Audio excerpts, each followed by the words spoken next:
You never know. Is the microphone working? No one ever knows. YouTube has never fixed this. Welcome. It's my live stream. Learning about movies, Professor Matthews. I'm going to talk about a bunch of new movies I've seen from the last, I don't know, 2, 3, 4 months. Movies that have come out pretty recently. Not that recently, but somewhat. I am going through this year's movies to try to prepare for the end of the year. End of the year festival, which is to say, what are the best movies of the year? Always a silly effort, a lot of folly on my part, but I try. Welcome, everyone. If you're here, let me know, because I'm always worried that this isn't working. But it's my birthday. Yes, it's my birthday. Not a great birthday as far as, one, the weather. You might see my south-facing window here peeping light through, but don't be fooled. It is a blustery, cold day. Also, it's busy. Also, it's Tuesday. I love it when my birthday's on Saturday. That's the best. but Tuesday, not great. Anyway, happy birthday to Meg Ryan, Adam Driver. I couldn't figure out anybody else who was famous on my birthday. James Garfield, ex-president from the 19th century. Not a lot of November 19th birthdays. So those are the only two I could find who are movie. I think some director, maybe Barry Jenkins. So happy birthday to Barry. Thank you for the birthday wishes. I'm glad my microphone works. All right, my Substack is sitting there. Subscribe, please. That'd be a good birthday gift. Just subscribe. You can give me money or not. I like money. It doesn't cost very much to subscribe to support my little hobby, my lark here. I am still a one-man show. And I'm always searching for time on this channel to do stuff. So I will, this is Substack, by the way, and I will review Gladiator 2 in 2 days, because it's coming out in 2 days at my local theater. I've heard it's around the world. I've noticed a couple reviews, but I haven't looked at them. I have no idea. When I go into a movie, I almost have no idea what's happening in them. So, what am I going to deal with today? Actually, I forget. So let's look at what I got here. Oh yeah, I like this article. I subscribed to Ted Gioia on Substack. You can do that or not, but you know, he's a music critic, but he likes to talk about movies sometimes. So I was intrigued by this. There's going to be a lot of streaming services coming out. It seems like everybody and their mother is going to have a streaming service. Every company. And he goes through and he talks about, first of all, Chick-fil-A having their own streaming service. Really? I guess. What's on it? I have no idea. Like, what will be on Chick-fil-A's streaming service? Kroger? Walmart? Instacart? Uber? All these things are pairing with these streaming services.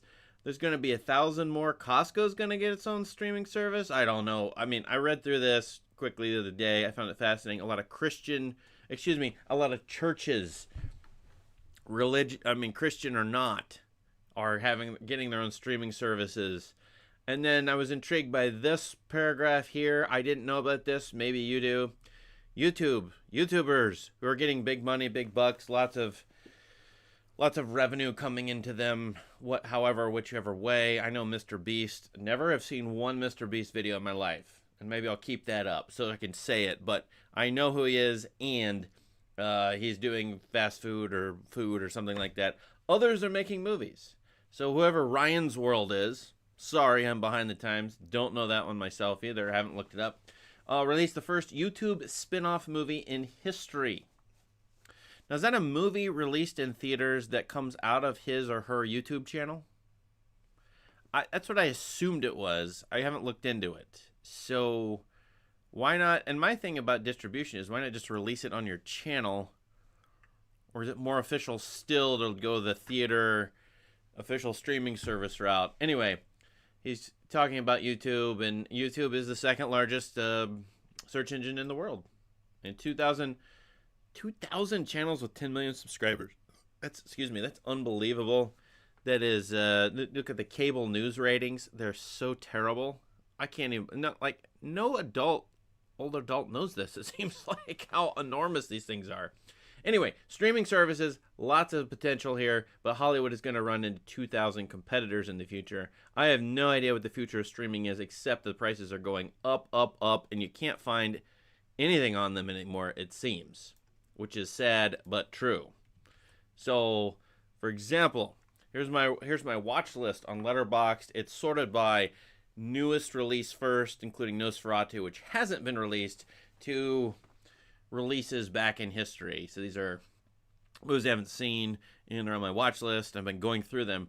And there's a number of these newer ones here. Anora, it's not out. The Substance, I think The Substance is out, but it's only on Peacock or Mubi. I think it's only on one streaming service, but there's 1,000 I need to subscribe to. So vexing for a viewer. And I don't understand why I can't just get access to these. Megalopolis, I love that. I tweeted X about that.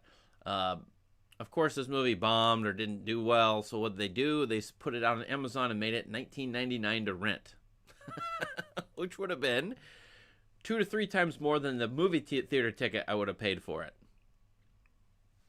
No idea what the business strategy is there, except to make us hate movies or not care. And once again, I'll complain about this. I shouldn't be negative. If I want a video game, it's released, and I go onto Steam, and I click pay and download, and I can have it in 5 minutes or less. Probably 1 minute. All right, Steam, new video game. There it is. Can't do that with a movie. Never figured out why. I'm not in the movie business. Oh, is Anora about to get a wide release? Okay, that's good news. I did not realize that. Yeah, I did not realize that. So, you just have to wait. Where I live, you have to wait months or years. Anyway, I've been watching stuff lately. Aha. I usually go through Criterion and tell you what to watch or what's good to watch, giving you some ideas about watches. I went through these newer movies recently and recommend or don't recommend. You can take my judgment or not. Who cares? But some of these might be of interest to you. Here's one, The Beast. It's on Criterion channel. The channel subscription, you may go see it there. Came out last year, kind of as beginning of the year. Science fiction movie, long, weird. Didn't like it, obviously. Didn't like it at all. One big beef I had with it is they really didn't try on the AI voice. Main character, Leah Seydoux, sorry, French pronunciation. She's in a post-apocalyptic world, maybe not, but futuristic world, in which your DNA can be cleansed, and something about your past lives can be cleansed, which I didn't know that was a thing. There's past lives are real, and an AI can cleanse your DNA of them. Weird premise. Didn't make sense to me. Very slow, ponderous. Some people think it's thoughtful, and you should read the positive reviews. I didn't like it, so I'm just going to move on. So, anyway, it's French, but what it punts on, AI voices. Now, sound is so important to movies. That's not even a real claim. But what is the sound of a specific voiceover AI like? And everybody knows HAL 9000. But check out Godard's Alphaville. I like Scarlett Johansson and her. That's a great performance because it's supposed to be realistic and like a real girlfriend, and like she's a It's an operating system, but she sounds like a romantic partner. Great stuff. The voiceover here didn't even try. It's just some normal person talking, which I like my computer voices to be a little off, a little estranging. We're not quite at the point yet where they're normal and they should seem normal, sound normal. There you go. The Beast. Oh, yeah. Conclave. Okay. I like this movie a lot. I thought it was interesting, but the ending, which no one can give away, although I did just spoil it in a class about 2 hours ago, but no one should give away the ending, is going to strike people as absolute poppycock nonsense or as something, oh, that's worth pondering. So it's going to hit people differently. I probably need to read the book. I would enjoy it. Dr. David, oh, come on. The reason past lives can't exist is there isn't such a thing. It's never been proven. So it's almost always, most of the time, based on what's plausible or considered plausible according to science of the day or contemporary science, typically. So past lives have been considered hokey. Go prove it to me and go have Neil deGrasse Tyson talk about it, and then I'll believe in it as a science fictional concept. Now I realize actually there's artistic license with the past lives premise, which is like, oh, in the future they discover that it's real. You know, ESP used to be a thing back in the 50s and 60s as far as science fiction goes. The thought that you can be a mutant and evolve into somebody who can read minds or hear other people's voices in their head talk.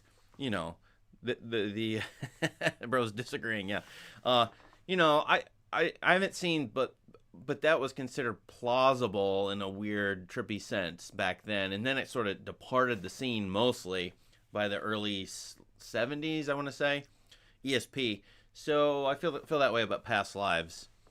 You know, you can have unicorns in science fiction.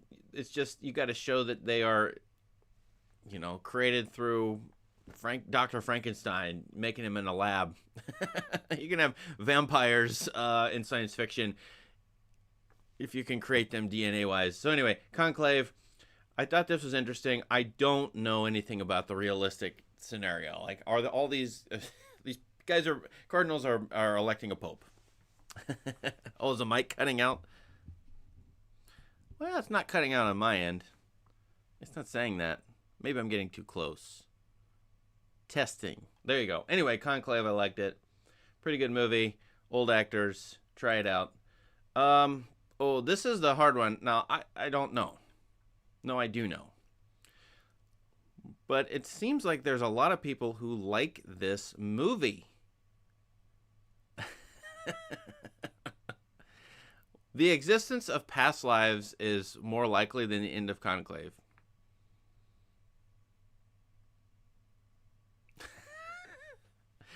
I saw the TV glow, A24. I said A24 is jumping the shark. I feel like between this and Heretic and a couple others, they've lost their mojo to some extent. Now, Martin Scorsese, of all people, really had a lot of good things to say about it. This one. Who am I to agree with the master? I'm still cutting out. Dang it.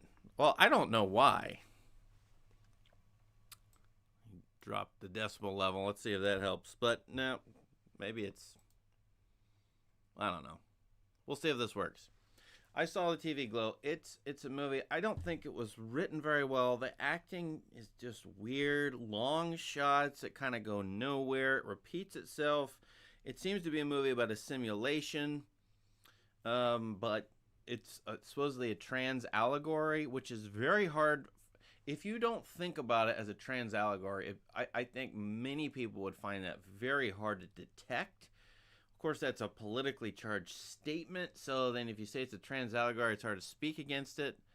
Anyway, I mean, I thought it was Mystery Science Theater level bad, especially as far as the effects go, although it's, you know, it has a 90s, it's set in the 90s, although it takes place over 20 to 30 years, I think.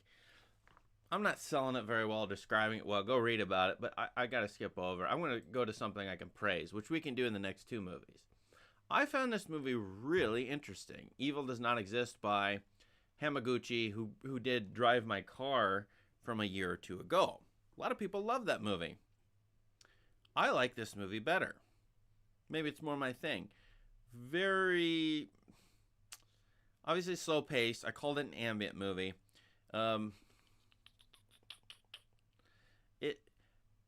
It again, like Conclave, you gotta wait until the end, and you really have to either pay attention or zone out with it.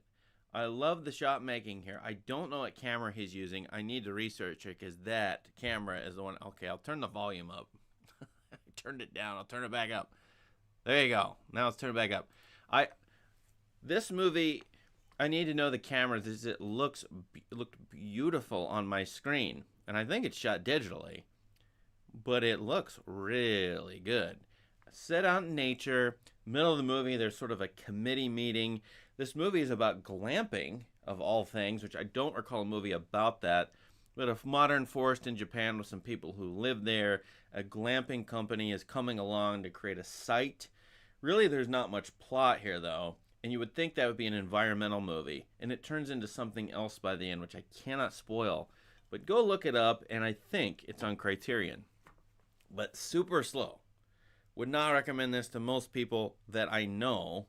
because if they want something that's going to entertain them and they don't want to work or watch something very closely and intentionally, this is not the movie for them.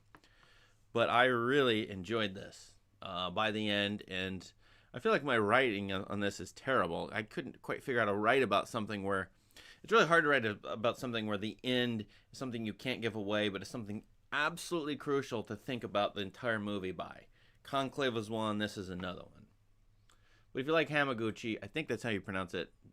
Here's one I can recommend to just about anybody. And I mean my dad, okay? I mean, I can walk down the street over here and go knock on doors and say, hey, try The Promised Land.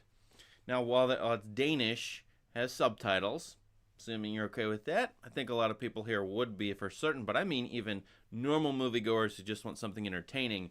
The Promised Land is about 18th century guy who goes out to the Danish heath. It's like a desert. I mean, it's got heather everywhere, but they want to cultivate it, and it's a no man's land. I mean, there's no way to cultivate it. People have gone out there and failed trying to turn it into something. Thus, there's hardly anybody living out there. There are a few people, but the guy goes out, and it looks like an American frontier movie from my perspective until it's not, which is what's great. It's a different time period with different values, although I hate this word, but it's adjacent to the American frontier kinds of tales we've all seen, where a guy or a family, Robinson Crusoe-like tale, goes out and makes the land into his own or her own place. He's got two things going on. He's got outlaws in the forest he's got to deal with. They're trying to rob and kill him early in the movie.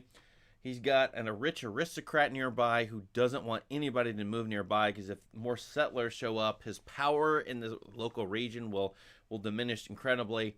And then he's got these they're slaves, and I don't know slavery in Denmark. I mean, they're white people, but they're slaves essentially, working for him, and he's not that great of a person, but you're kind of rooting for him.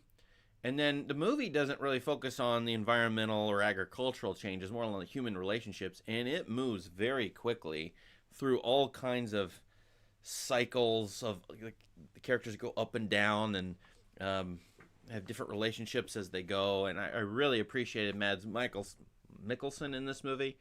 Anybody can watch this and enjoy it, and there's my Southern light right there. So go check this out if you haven't seen it, because I am recommending it to most people. Kind of like Conclave. If you like a mystery or thriller, Conclave, but this one for a lot of people, very well done. Let's move on to Heretic. This one I really would want to talk about at length. I wrote about this, as you can see. This is great. I love that comment. I haven't read the comments much, so if you have questions for me, go ahead and we'll go into them in a minute. But Mads Mikkelsen has a face that communicates, quote, has never seen an iPhone. You're dead right. I know exactly what you mean by that. He looks like somebody who just walked onto the set from the 18th century. Now, he's not. He's a pretty well-known actor. I like this movie a lot. And I gave it a low rating, and the reason why is I want to go back in time, go into the writing room with these two guys who made the movie, and help them out. Because I think they had a premise, and I think they had some stuff to say, but they weren't sure where to take it. I hope that's the way they went. I hope they didn't go, oh, let's make a horror movie, and then they lopped on a lot of philosophical and theological talk. The movie's about two Mormon missionaries. They're both young women. They go to a door of a guy who's requested to meet with them. It's played by Hugh Grant, who's playing against type. And as you can see by the poster, you can kind of know what's going to happen here. He's going to mess with these two Mormon missionary girls. Is he a psychopath or psychotic, as in most horror movies? Unfortunately, he is. There's no way to know. I mean, you're going to know that 5 to 10 minutes in. The movie hints at that. Now, what it should have done is hint at that, but then go somewhere else. Like, fake out the audience. It doesn't really do that. It does that with a few things, but not with the overarching premise. So Grant is wonderful in this, playing against his normal, nice British gentleman type. And the religious philosophical talk in it is very fun, which weaves in all this heady philosophy 101 stuff with the history of monopoly, Creep by Radiohead. I mean, several pop cultural items, which is going to be arresting for a number of people. You'll see by the middle of this movie, at one point, these girls have to choose to go into a door to get out of the house. And he goes, just go into whichever door you feel like. And he writes on one door belief and the other door disbelief, because he's trying to disprove religion to them. He's trying to undermine their religion, which is Mormonism. So no one's ever messed with Mormons like this guy ever has. I mean, people usually slam doors in their faces. Then the movie goes into... I can't stand the third act of this movie. A lot of things about it. So it's maybe just not for my taste, but every person I've asked... I just asked a student about this who watches horror movies a lot. And without me saying anything to him about this, and he hasn't read my stuff, he said exactly the same thing I did. Like, that middle part, really arresting. So I would dare say watch this movie. I really am kind of recommending it. But just know that the last 40 minutes could go into places that's like, really, why are you doing that? But I like Grant in this a lot. So it's critically acclaimed. It's like 90 or 80% on Rotten Tomatoes, which I think is just wrong. It shouldn't be that good. But the reason why they're recommending it is Grant and some of the material in the beginning and middle. They could have gone to this isn't quite right, but a Groundhog-like Day place. They could have taken it and just moved it, that third act, into some bizarro thing, which would have been wonderful. Lost opportunity. I don't know what to do with this movie. I actually enjoyed watching it, which is, I feel perverted saying this. Yorgos Lanthimos, can't say that name. Some of you know him. Many of you request videos about him on the channel.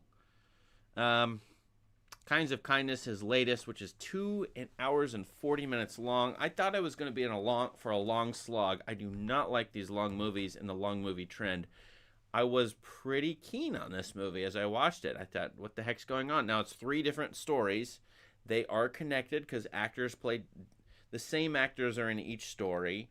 Ostensibly, they have a connection. There's one guy who's silent who shows up. It's like the guy in the Decalogue who's in each of the Decalogue episodes, but he never says a word. That's the case here, where there's a character named RMF. I didn't know what that stood for, but my immediate thought went to the place, Rich MFer. That's what I thought that stood for.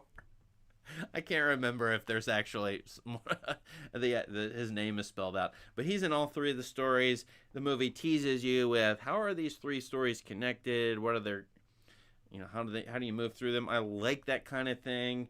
It makes me think of the movies.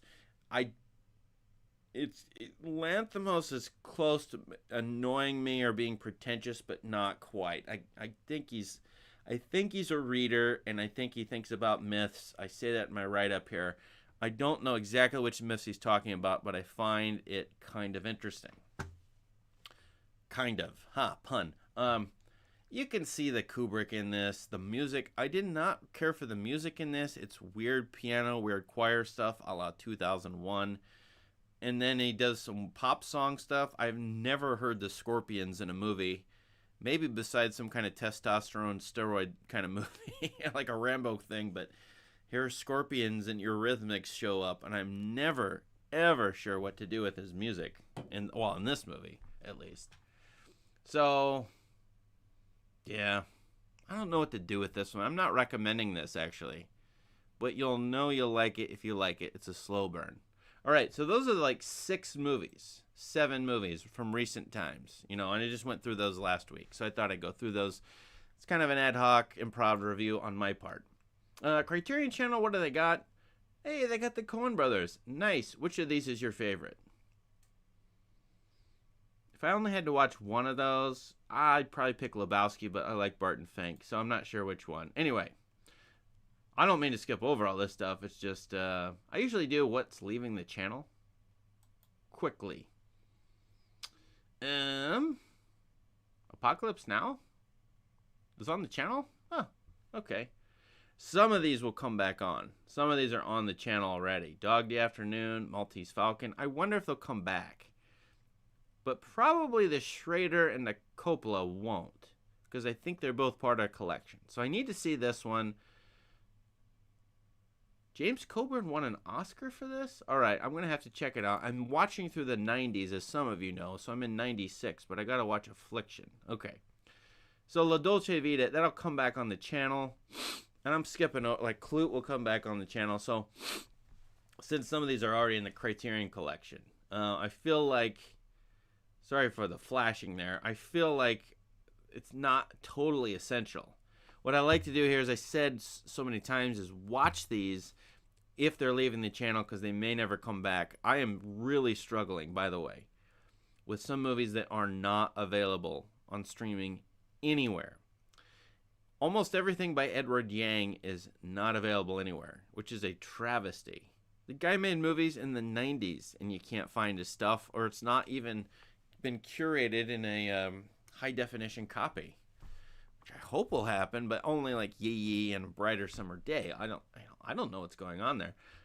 So anyway, probably the And Justice for All is leaving and not coming back. This movie was weird. I don't think I liked it, but it did get nominated for an Oscar. What's 456 movies? Is that a site?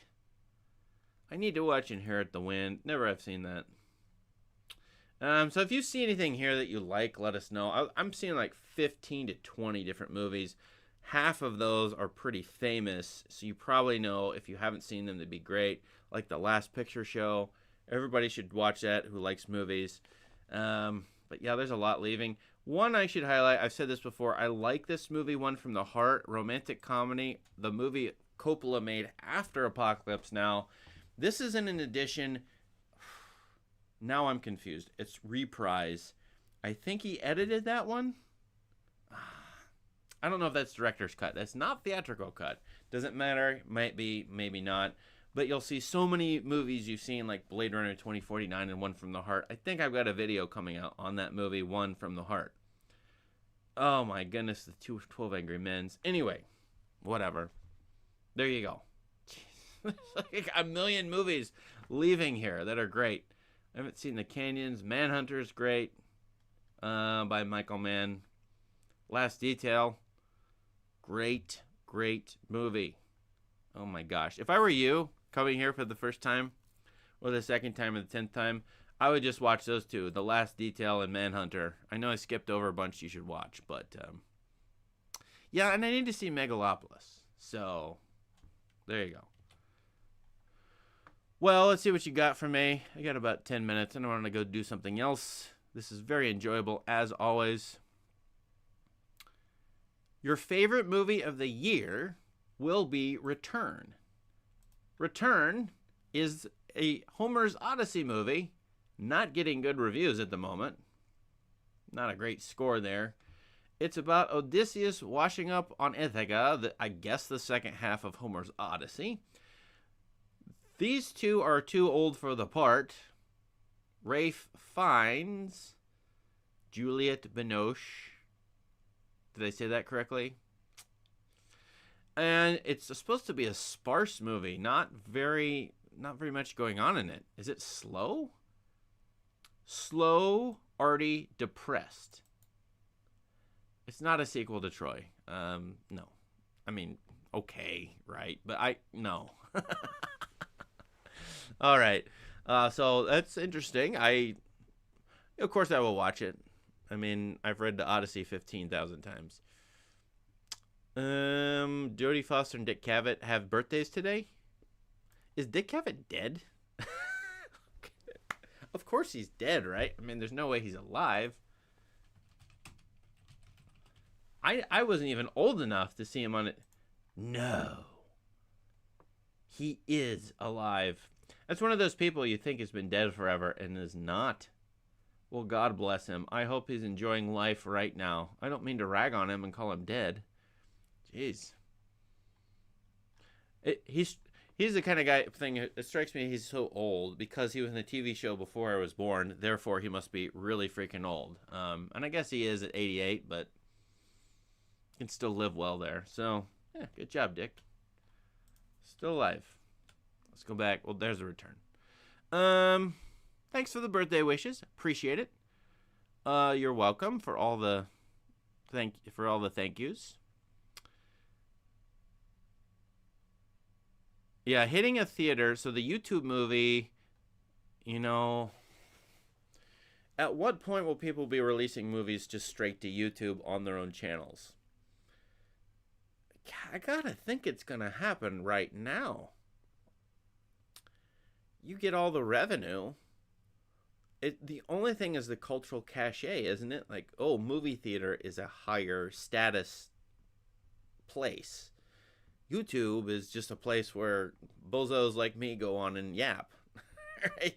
You know, you're among that rabble when you release a movie on YouTube. But look, all you young people, you 14-year-olds, you 20-year-olds, you 25-year-olds, go make a movie and release it on YouTube. Like, I don't know. I'm sure there's terrible hazards with that. It's not really a business advice. Okay. Yes, I've seen the Heretic. I just talked about it very quickly, but you can read about it on Substack. I did not do a video on Heretic. Didn't have the time. We talked about... yeah. Conclave brings the generations together. Absolutely. Well, does it? Does Gen Z care?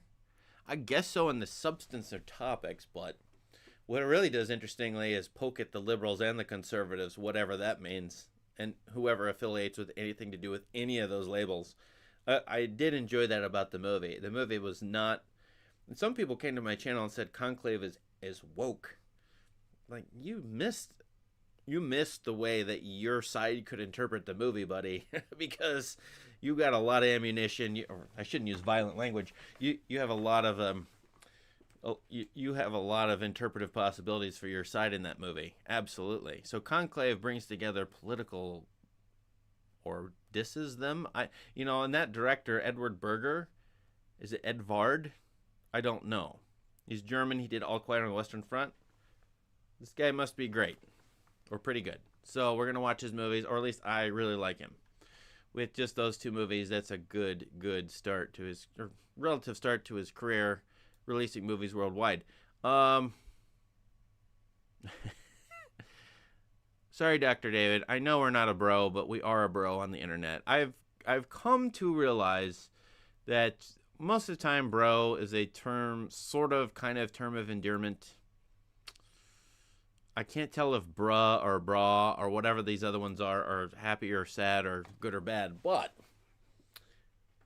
bro is a term of affection. I do not understand young people language, and it's crazy that has happened so quickly in my life. It only takes 20 years, and you will soon be out of date.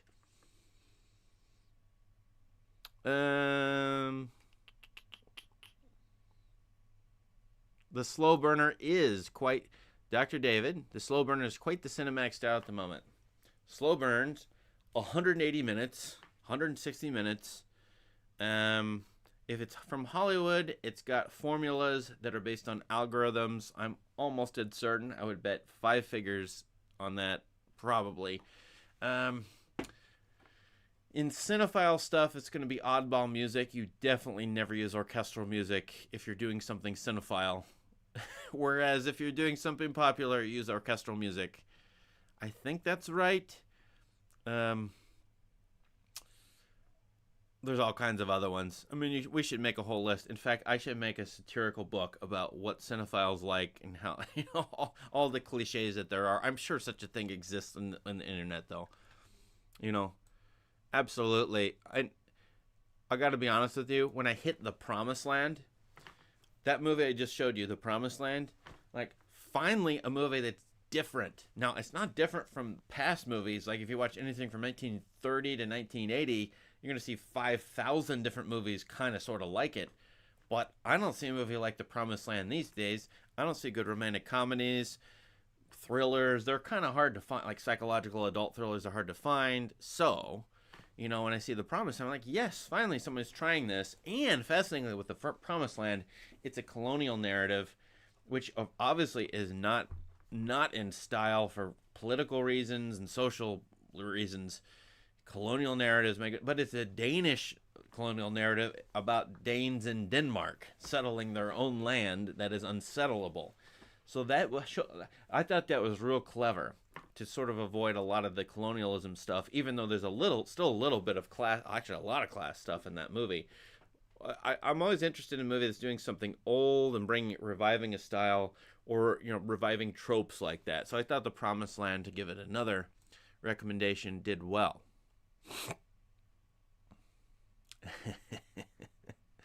All right. Yeah, I got the Portland, Oregon, of course, would have the only good I would guess Portland. What's the best video rental store in the world right now? In Portland, right? That'd be my top 5 guesses. Maybe Tokyo, because there's so many people. I don't know. Yeah, look, I would move to Oregon, just the coast. I would not move to Portland. And I would visit Portland occasionally.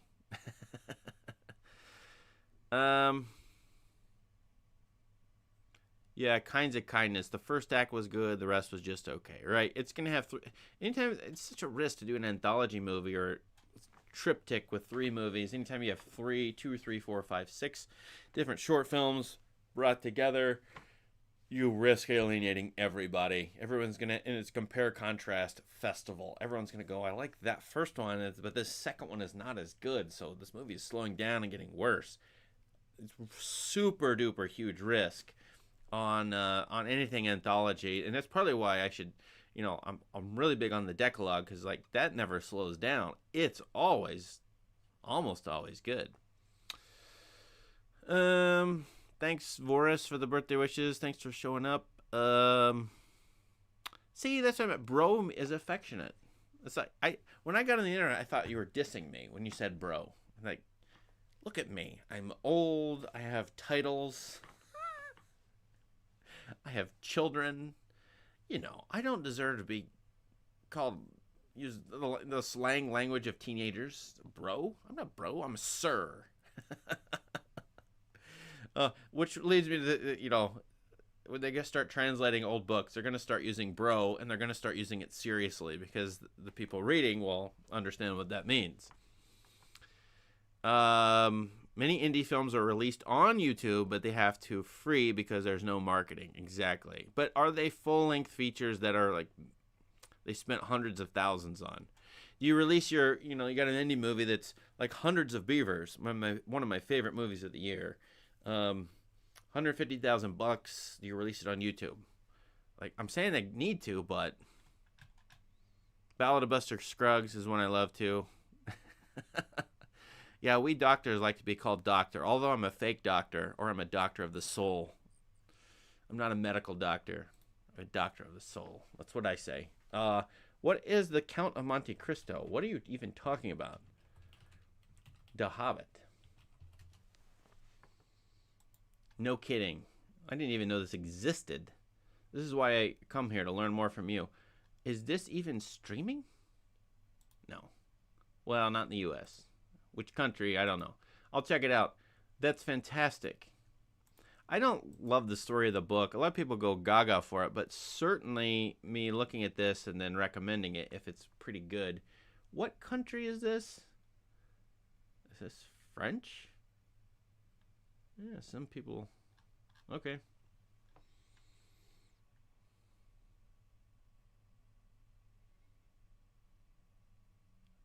I don't know what dust is. I'm looking at that now. I don't know. Well, Count of Monte Cristo. Well, I'll put it in my watch list. You can join as a member and get videos that I've already released. 2 members. Otherwise, you just wait for them to come out week by week. I've got videos that are scheduled to come out for the next several months. I've probably got 10 to 15 videos made, and they're there only for members, the channel members, so you can go do that if you wish. You can subscribe to Substack. That'd be happy birthday. See, okay, there's a question. How about a video where you show your collection of physical media? First of all, why do people like that? I don't like showing off my stuff. Am I paranoid that I'm going to be robbed? Because now you know. Frankly, my collection, which I just went through and reorganized because it had been gathering dust and was a mess, I went through it. It's actually not that big. Now, it's big for some people, but I've seen some of these YouTubers have shelves and shelves and rooms of stuff, and I just don't do that. So maybe I'll do it. I don't know. I know people crave that. I'm gonna get a ton of hits, but I never was big into showing off stuff. Have you heard of I've heard of the Brutalist. The Brutalist, yes, I have that in my watch list, but we don't have access to it, so I'll watch it as soon as I can because I know what's been said about it. There must be something to it. I'm very intrigued. My birthday movie? No, I don't. Okay, so I'll tell you. This is the last little bit. Oh, here it is. Put my stack over here. For class, I got a screen Sound of Metal. It just happened that today, this is the movie for class, and so I have to do the screening of that, which I'll do in a couple of hours here. And I've said to my kids, well, if you want to do something for my birthday, we can watch Twisters, which I've talked myself into, and I'm ready to try it out. I was all out on it when it came out this summer, some kind of 90s rehash. Although the director has some promise, might try Twisters with my kids. If not that, then the Planet of the Apes movie, one of those two. Although that one's longer, I probably don't have time. So I'm probably just gonna watch something recently again that I haven't seen. The Brutalist in 70mm. That's why I need to move to wherever you are, New York, wherever you are, is a good deal. Yeah. I will review Twisters for sure, in some way, shape, or form. Thank you all so much. You all are great. Oh, always great stuff here. Bless you. Whenever your birthday is, happy birthday.